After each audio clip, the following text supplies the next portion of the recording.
ആത്മമിത്രം ആത്മമിത്രം യേശുയൻ परमेश्वर की बड़े नाम की महिमा हो। फिर से आने वाला प्रभु यीशु मसीह के पवित्र और मीठे नाम से सबको जय मसीह की अभिनंदन करता हूँ। आज सुबह फिर से एक बार और प्रभात मनन के द्वारा परमेश्वर की वचन से कुछ बातें मनन करने के लिए परमेश्वर ने एक अवसर हमारे जीवन में दिया है, इसलिए परमेश्वर को बहुत बहुत धन्यवाद देता हूँ। पिछले दिनों में हम निर्गमन की किताब 20 अध्याय से कुछ बातें मनन करके आ रहा है। हम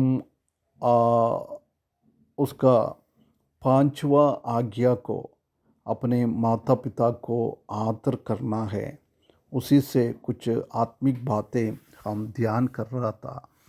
पहला हमने उसमें से सीखा था ये कि यदि परमेश्वर ने अपने भौमिक माता पिता को आदर करने के लिए बोल रहा है तो हम उससे भी बढ़कर हमारा स्वर्गीय पिताजी को आदर करना बहुत बहुत ज़रूरी है।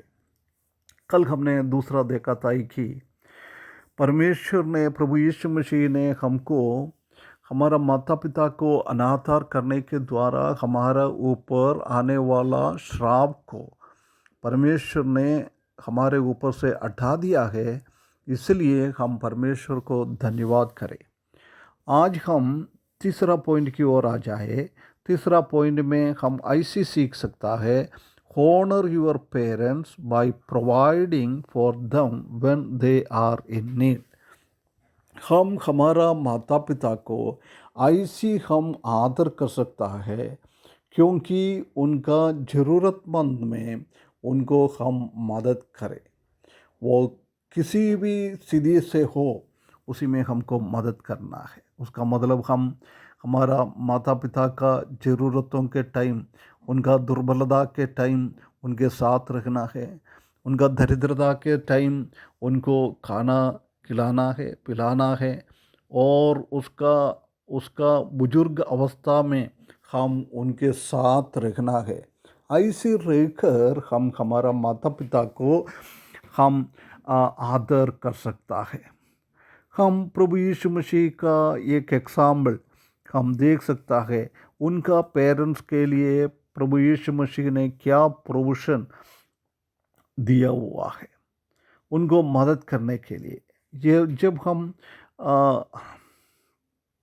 प्रभु अपना माता के लिए कैसे काम किया है उसी बात को हम यूहन्ना 19 अध्याय उसका 25 से 27 पद तक हम पढ़ेगा तो उधर हम देख सकता है कि आदगा सैनिकों ने ऐसा ही किया।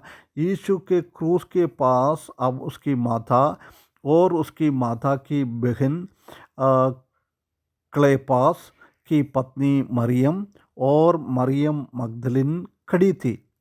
जब यीशु ने अपने माता और उस चेलों को जिसने वो प्रेम रखता था उस खड़े देखा तो अपनी माता से कहा, हे नारी, देख ये तेरा पुत्र है।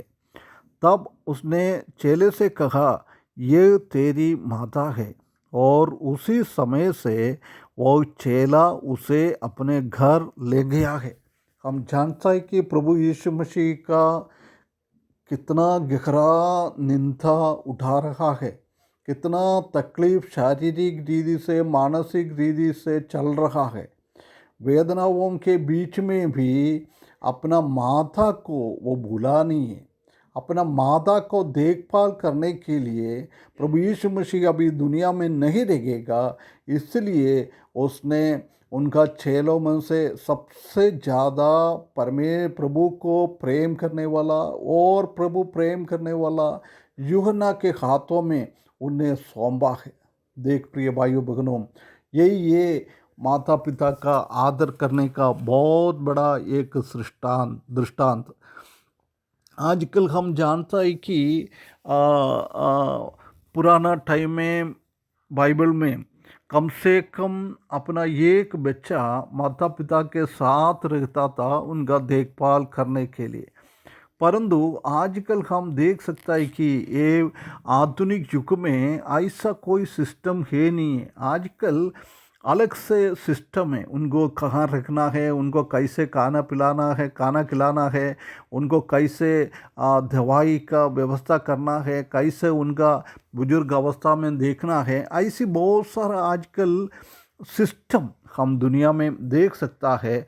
वो सिस्टम में ही आजकल हमारा माता पिता भी रह रहा है ना। ये बहुत सारा एल्डरली लोगों को ये ऐसी बहुत सारा संस्था है, वो उनको देखभाल कर रहा है, परंतु अपना बुजुर्ग माता पिता लोगों को हम सेवा नहीं कर पा रहा है। हम बोलता है हमने दशांश परमेश्वर को देता है, इसलिए अभी तुमको देने के लिए मेरे पास कुछ है नहीं है। ये बात प्रभु यीशु मसीह ने मत्ती सुसमाचार 15वें अध्याय उसका 3 से लेकर 6वें पद तक ये बात को हम देख सकता है। उसने उसको उत्तर दिया, तुम भी अपनी परंपराओं के कारण क्यों परमेश्वर की आज्ञा टालते हो? क्योंकि परमेश्वर ने कहा, अपने पिता और अपनी माता का आदर करना, और जो कोई पिता या माता का बुरा कहे वो मार डाल जाएगा। पर तुम कहते हैं कि यदि कोई अपने पिता या माता से कहे, जो कुछ तुझे मुझसे लाभ पहुंचा सकता था वो परमेश्वर को भेंट चढ़ाया जा चुका, जो तो वो अपने पिता का आदर ना करे। इस प्रकार तुमने अपनी परंपरा के कारण परमेश्वर का वचन ढाल दिया है। देख, कल हमने देखा था कि परमेश्वर का वचन में जिसने आदर नहीं करता है उनको मार डालना है, परंतु इधर अपना बेटा अपना माता पिता से बोल रहा है, मैंने तुमको क्या मदद करने के लिए मेरे पास रखा हुआ था, मैंने वो परमेश्वर का काम के लिए दिया है।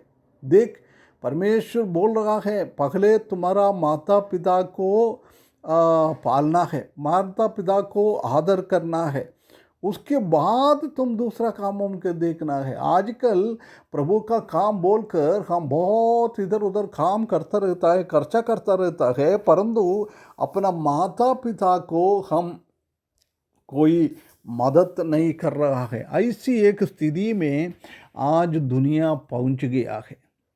बहुत सारा अपना माता पिता को वृद्धालय में और नर्सिंग होम में छोड़ के चले जाता है बच्चे लोग। उसको प्रेम नहीं मिल रहा है। बहुत सारा बड़ा बड़ा बंगला बना के वो बंगले के अंदर माता पिता को अकेले छोड़ जाता है। उनको कोई बात करने के लिए है नहीं है, प्रेम करने के लिए कोई है नहीं है। आजकल हमारा दादा दादी नाना नानी को बहुत सारा बच्चे लोग पहचानता भी नहीं है। ऐसी एक स्थिति में आज दुनिया बदल गया है। इसलिए परमेश्वर का वचन में शलोमोन ऐसी बता रहा है कि नीति वचन उसका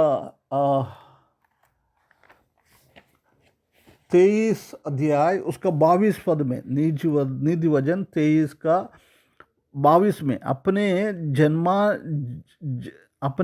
जन्माने वाले पिता का सुनना, और जब तेरी माता बुढ़ी हो जाए तब भी उसे तुच्छ ना जानना। देख, अपना माता पिता की बातों को सुनना है।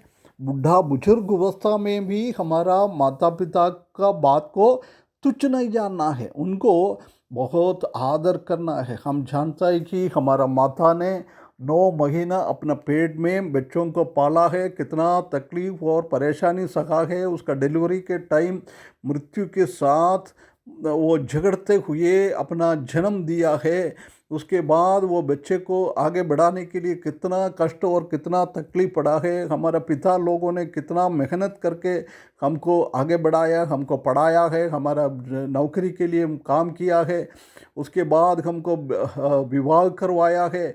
ऐसी बहुत सारा तकलीफ उठाते हुए हमारे जीवन में ये सब कुछ आज हमारे जीवन में क्या है, वो सब हमारा माता पिता का कठिनाई के द्वारा, उसी का खून पानी के जैसी होने के द्वारा ही हमारा ऐसी आशीषें परमेश्वर ने हमारे जीवन में दिया है, परंतु आजकल हम क्या करता है, हमारा माता पिता को हम भूल जाता है। हमारा माता पिता को प्रेम करने के लिए, उनको केयर करने के लिए, उनको संभालने के लिए, उनको देखभाल करने के लिए हम कुछ करता नहीं।